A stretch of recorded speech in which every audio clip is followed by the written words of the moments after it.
What's going on, guys?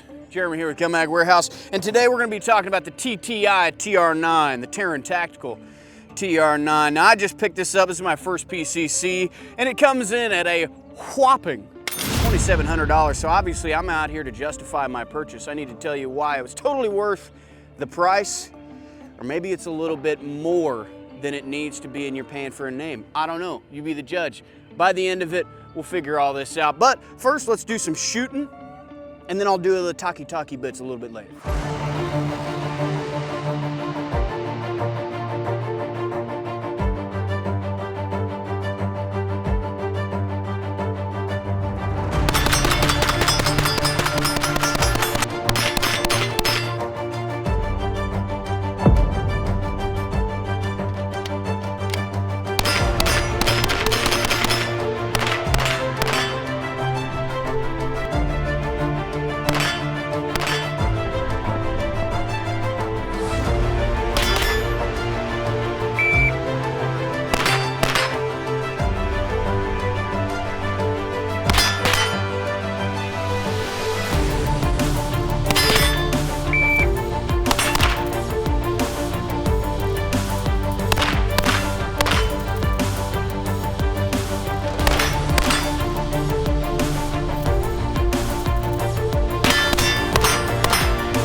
So this is a TR-9. It's actually phenomenal. Now, is it worth $2,700? I don't really know, okay? I couldn't be the judge of that. How people value $2,700 kind of fluctuates, you know? Now, obviously, I think it's worth $2,700 since I spent the money on it to get this thing, start shooting at it. Big shout out to my wife. Thanks for that. Appreciate the opportunity, sweetheart. Thank you. But let's talk about the gun here a little bit, okay? 3-inch muzzle brake. You see it's got a stock on this thing. That's because it is a rifle. We've got a 13-inch 9mm barrel. Totally unnecessary. No reason for that at all, unless you're shooting PCC and you don't want to deal with some bogus brace laws that are going on. Back to it. So 3-inch pinned and welded muzzle device, bringing it to a total of 16 inches with that 13-inch nitrided barrel. We got some carbon fiber on the handguard here with M-lock all the way around. Makes it extremely lightweight. We shot the absolute hell out of this thing, and it didn't get warm one time. Back here, yeah, it's a little warm. Not too bad, a little toasty, but out here, no problem whatsoever with all the ventilation that comes with this. We've got an aluminum upper and lower. I tossed a Holosun on here because obviously, my bank account is in recovery mode at this point. So I needed to get something that was a good bang for my buck, that's got a nice open window that I can see real easy. This is the green dot. It's the HE510C-GR. I really wish they had like easier to remember names than that, but other people are better at that than me. This is a direct blowback system. Super straightforward, super easy to understand, and also super reliable. Now, I understand that roller delayed blowback, like in the MP5, is ideal for recoil control because, oh, you know, the direct blowback's just a little bit more mass coming back at you.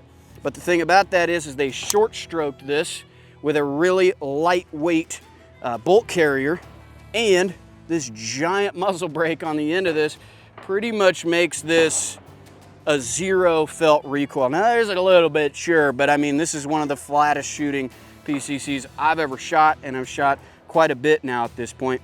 We got a Hyperfire trigger right here. They say it's like a 2.5 pound.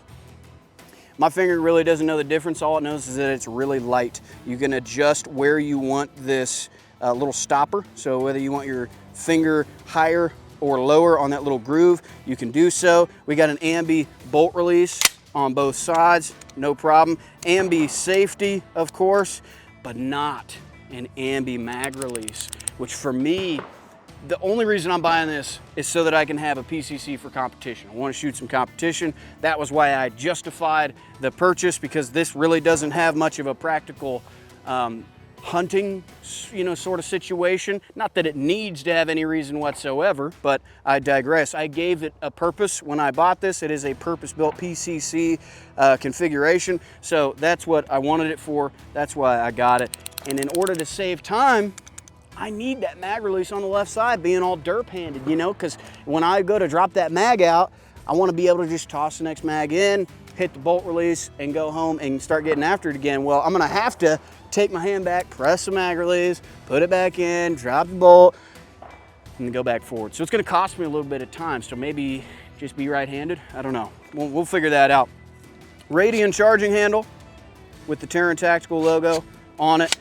Pretty much the standard gold issue. If you don't have a Radian charging handle, you better have something just as good, because mil-spec, get out of here.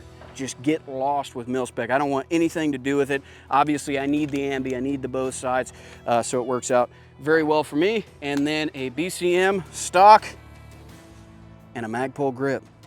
That's roughly it. Now, as far as it shoots, extremely flat shooting. No problems whatsoever. Now, if you take a look at the damage here on this left arm, I already called the ambulance, don't worry, but they told me that based on the level of damage done to my arm, that does not constitute an emergency. So get over it is basically the trick. Once again, be right-handed is also a solution. But I didn't really care. I was having too good a time. I wasn't really paying much attention to it anyway. So yeah, I'm just gonna heal and keep shooting anyway. I highly recommend you at least give this a shot. Go out there and shoot it and test it. If you ever get the chance, you'll be very glad you did. Oh, of course, I didn't talk about the flared magwell, but it's a flared magwell. Other than that, phenomenal. Probably the best bang for your buck. Now, I know you can get something else for about $1,000 more that's roller delayed blowback and all that stuff, but I want 100% reliability. And if you check out Taran's video, his totally unbiased review of his own gun, he was loading rounds in there that were loaded in backwards, you know, all sorts of crazy, ridiculous rounds that you just never have, and it plowed right through it. So pretty much any ammo you throw at this thing, it's gonna annihilate. We put about 400 rounds of Blazer brass through this in about an hour and a half. And like I said, no heat issues whatsoever, no feeding issues, not one time. Didn't have any hiccups whatsoever. Maybe that's because it takes lock mags. I don't know, you be the judge. Now tell me, do you think it's too much? Do you think you're paying for a name, or are the parts located within the internals and all the fine tuning and everything worth it? You be the judge. So if you want me to shoot anything else, you want me to try it before you buy it type situation, just go ahead and leave a comment down in the comment section below. And if you want to see more gun content on YouTube, gonna have to hit like, gonna have to hit subscribe, otherwise we fade into obscurity. Otherwise, thanks for shopping with Gun Mag Warehouse. Stay free. That one felt okay. Still got a lot of that footwork, that fancy dancing. Got to work on that, but otherwise, it's a lot of fun.